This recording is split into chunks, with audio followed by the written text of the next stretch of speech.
Olá meus amigos, olá minhas amigas, sejam muito bem-vindos para mais uma videoaula de Direito Constitucional. Hoje daremos continuidade ao estudo dos incisos do artigo 5º e trataremos das nuances mais importantes. Antes, no entanto, faz-se importante mencionar o que nós vimos na aula passada, onde tratamos da liberdade de locomoção e trouxemos aos senhores as exceções, que é aquilo que pode ser questionado no concurso público. Falamos rapidamente do estado de defesa e do estado de sítio, que são estados de exceção que ferem essa liberdade de locomoção, e falamos também, por exemplo, das penas restritivas de liberdade, que constituem exceções à liberdade de locomoção do indivíduo e, portanto, são válidas. Com isso, podemos iniciar o nosso encontro de hoje para estudar a nossa 29ª aula, o inciso 16 do texto constitucional. Antes, porém, cumpre mencionar que essa 29ª aula está dividida em duas partes. A primeira para tratar do direito de reunião e a segunda para tratar do direito de associação, direitos que estão interligados, por isso tratados na mesma aula. Vamos então iniciar a nossa aula de hoje na sua primeira parte para falar do inciso 16. Direito de reunião. Todos podem reunir-se pacificamente, sem armas, em locais abertos ao público, independentemente de autorização, desde que não frustrem outra reunião anteriormente convocada para o mesmo local, sendo apenas exigido prévio aviso à autoridade competente. De início, já vale ressaltar que o direito à reunião é um dos direitos que não depende de autorização. Ele depende apenas de um aviso prévio. E esse é um questionamento que cai em concurso público. Se o direito de reunião é um direito que depende de autorização ou se ele depende de apenas de um aviso prévio. E a resposta correta é que o direito de reunião é um dos direitos contidos na Carta Constitucional que não dependem de autorização do poder público, apenas de prévio aviso à autoridade competente. Aqui, neste inciso, estão contidos os requisitos básicos a esse direito de reunião, que é objeto do próximo slide. Vamos a eles. A reunião tem que ser de forma pacífica, ela tem que se dar de forma pacífica. Nós não podemos ter excessos, nós não podemos ter a prática de crimes, por exemplo, nessas reuniões, nessa reunião desses indivíduos. Ainda, sem armas. As reuniões não podem ter o intuito das pessoas estarem armadas ou de se justificar a prática de um ilícito, como, por exemplo, as pessoas portarem arma de fogo. Também, locais abertos ao público. E, por fim, que ela não depende de autorização.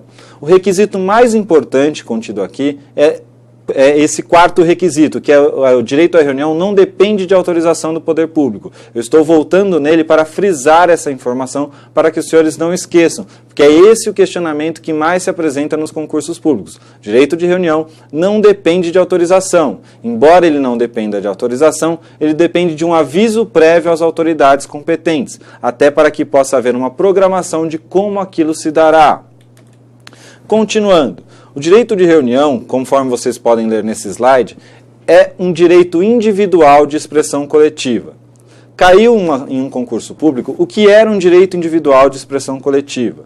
O direito individual de expressão coletiva é aquele direito inerente a cada um dos indivíduos, mas que só faz sentido, só se faz presente quando esses indivíduos estão reunidos. Então, todo indivíduo tem direito a se reunir pacificamente, em locais abertos ao público, sem armas, independente de autorização. No entanto, o exercício do direito de reunião só se dará quando existir mais de um indivíduo, quando mais de um indivíduo exercer o seu direito. Por isso, o direito de reunião é dito um direito individual de expressão coletiva. Embora ele pertença a cada indivíduo isoladamente, ele só pode ser expressado, ele só se concretiza quando exercido conjuntamente. Por isso, é um direito individual de expressão coletiva. Ainda, antes de nós iniciarmos a liberdade de associação, o direito de reunião vem ganhando notoriedade, vem ganhando espaço na mídia em razão dos protestos que vêm acontecendo. Nós vimos no início dessa aula que os requisitos presentes no direito para o exercício do direito de reunião se contrapõem ao exercício dos protestos atualmente. Nós não podemos ter armas, nós não podemos ter a prática de ilícitos, e é exatamente isso que vem acontecendo. Por isso as discussões sobre a legalidade ou não dessas manifestações, sobre o direito dessas pessoas se reunirem para, por exemplo, protestar. Esse direito de reunião encontra íntima relação também com a liberdade de manifestação no pensamento e com a marcha para a legalização da maconha, temas de outras aulas onde nós tivemos oportunidade de pincelar as informações mais importantes. Assim, podemos avançar mais um pouquinho e chegar na liberdade de associação, contida nos incisos 17 a 21 do artigo 5º do texto constitucional. Vamos à leitura deles. É plena a liberdade de associação para fins lícitos, vedada de caráter paramilitar. Aqui temos o mesmo requisito. A liberdade de associação se dará para fins lícitos, porém é vedada aquela de caráter paramilitar. A criação de associações e na forma da lei de cooperativas independem de autorização, sendo vedada a interferência estatal em seu funcionamento. O direito à liberdade de associação também é um direito que não depende de autorização do poder público. Reunião e associação são direitos que não dependem de autorização do poder público para que possam ser exercidos. Eles independem. No direito de reunião eu tenho somente a necessidade de aviso prévio. Aqui o Constituinte não fala nem dessa necessidade de aviso prévio. As associações só poderão ser compulsoriamente dissolvidas ou ter suas atividades suspensas por decisão judicial, exigindo-se, no primeiro caso, o trânsito em julgado. Neste inciso, dada a importância das associações, o Constituinte trouxe uma forma de dissolução dessas sociedades, dessas associações. Quando cai isso na prova, cai exatamente o texto constitucional. Continuando, ninguém poderá ser compelido a associar-se ou a permanecer associado. Veja, o indivíduo tem liberdade de se associar e também tem a liberdade de deixar uma determinada associação. É importante se frisar isso para que ninguém seja obrigado a pertencer a uma determinada associação. E por fim, o inciso 21, as entidades associativas, quando expressamente autorizadas, têm legitimidade para representar seus filiados judicial ou extrajudicialmente. O que nós vamos extrair desses incisos? Quais as características mais importantes? Primeira delas, liberdade de associação tem que ter fim lícito. É o primeiro requisito, a primeira característica importante. Nós não podemos ter associações para a prática de ilícitos. Outra característica, vedada a de caráter paramilitar. Observem que essas duas primeiras características estão contidas no texto trazido no artigo 5º da Constituição.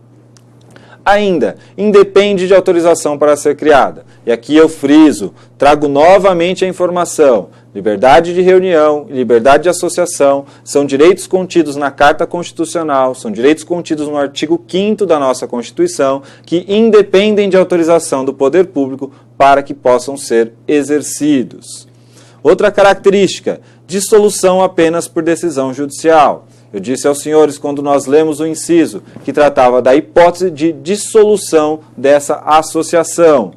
E, por fim, representam os associados. Essa representação dos associados é tema de diversos questionamentos, é tema de diversas questões em concursos públicos, dada a sua importância, dada a sua natureza, que é justamente o objeto do próximo slide. Vamos entender qual a discussão que se apresenta. Representação dos associados. Autorização expressa para a representação processual. Outra característica importante, matéria pertinente aos fins sociais. E, por fim, quando se trata de mandado de segurança coletivo, basta a autorização genérica. Vamos entender essas três características. Quando se questiona a liberdade de associação, essas três características são as mais importantes nos concursos. Autorização expressa para a representação processual. Embora o indivíduo esteja inserido dentro de uma determinada associação, ele não tem, essa associação não tem direito de representá-lo judicialmente. Isso só se dará se esse indivíduo manifestar expressamente a intenção de que a associação o represente judicialmente. Portanto, necessita de uma autorização expressa. E essa representação da associação só pode se dar se a matéria for pertinente aos fins dessa associação, aos objetivos dessa associação. Até aqui muito fácil, porque fica claro, necessita de autorização expressa do indivíduo para que a associação possa representá-lo judicialmente e a matéria deve ter relação com seus fins sociais. No entanto, quando se trata de mandado de segurança coletivo, nós temos uma exceção, pois, e aqui é a chave da questão, a doutrina considera que quando se fala de mandado de segurança coletivo, nós não estamos falando mais de representação judicial, e sim de substituição processual ou de uma legitimação extraordinária. É mais importante frisar, substituição processual, onde a associação substitui processualmente o indivíduo, já que representa todos aqueles associados. A substituição processual vai ser diferente da representação processual. Em um, ele representa judicialmente aquele determinado indivíduo. Na outra situação, a associação substitui processualmente todos os indivíduos daquela associação para impetrar um mandado de segurança coletivo. Esse é o X da questão quando se fala de liberdade de associação. Repassando para que vocês fiquem com essa informação clara na cabeça de vocês. Representação precisa de autorização expressa e tem que estar ligada aos fins sociais. Quando se trata de mandado de segurança coletivo, se trata de hipótese de substituição processual, de legitimação extraordinária, de legitimidade extraordinária. Portanto, a autorização genérica. E o que é autorização genérica? O simples fato de estar associado basta para que a associação represente o indivíduo em juízo e possa impetrar o mandado de segurança coletivo. Com isso, nós podemos chegar às exceções a esse exercício de liberdade de reunião e de liberdade de associação. E quando falamos das exceções, chegamos de novo no estado de defesa e no estado de sítio. Vamos verificar primeiro no estado de defesa. O decreto que instituir o estado de defesa determinará o tempo de sua duração, especificará as áreas a serem abrangidas e indicará, nos termos e limites da lei, as medidas coercitivas a vigorarem, dentre as seguintes: restrições aos direitos de reunião, ainda que exercida no seio das associações. Eu disse aos senhores, quando falamos já do estado de defesa e do estado de sítio, que são estados de exceção e que seria importante os senhores lerem com muito cuidado os artigos que tratam desse assunto, pois eles excepcionam alguns artigos do artigo 5º, que é o que a gente vem estudando nas últimas aulas. Aqui, especificamente no inciso 1, a linha A, nós falamos da restrição ao direito de reunião, mesmo que exercido no seio das associações, no interior das associações. Mesmo assim, é legítimo que no estado de defesa haja restrição a esse direito de reunião. No estado de sítio, o inciso 4 fala da suspensão da liberdade da reunião, da liberdade de reunião. É a mesma ideia do estado de defesa. Limita-se o direito constitucionalmente estabelecido em razão de um estado de exceção. Professor, eu preciso saber essas exceções? É importante que você saiba as exceções, pois muitas vezes as questões relacionadas aos artigos ou às características principais já foram objeto de questionamento, já se esgotou os questionamentos a respeito daquele assunto. E aí o examinador vai passar a inquiri-los sobre as exceções, e aqui nós temos o estado de defesa e o estado de sítio, excepcionando a liberdade de reunião, seja no seio das associações ou a liberdade de reunião propriamente dita. Assim, visto esse panorama geral sobre a liberdade de associação e de reunião em duas partes, nós estamos aptos a responder os questionamentos que vão se apresentar. O primeiro deles é de um concurso de delegado de polícia e o enunciado diz o seguinte: é livre a criação de associações e a de cooperativas, na forma da lei, sujeitas à prévia autorização estatal, sendo, porém, vedada a interferência estatal em seu funcionamento. Por óbvio, essa questão está errada, incorreta, já que liberdade de reunião e liberdade de associação são dois direitos previstos no texto constitucional que independem de autorização do poder público para que possam ser exercidos. Próxima questão, também no concurso de delegado de polícia. As associações só poderão ser compulsoriamente dissolvidas ou ter suas atividades suspensas por decisão judicial, exigindo-se, no primeiro caso, o trânsito em julgado. Vejam que o examinador aqui trouxe exatamente o conteúdo do inciso contido no texto constitucional. Portanto, essa questão está absolutamente correta, não há nenhum erro nesta questão que pudesse fazer com que ela ficasse incorreta. Portanto, a alternativa correta seria a resposta no concurso público. Com isso, nós encerramos mais uma videoaula. Espero que vocês tenham compreendido as informações mais importantes. Estão aqui os meus contatos. Mandem suas dúvidas para a gente. Um grande abraço, bons estudos e boa sorte.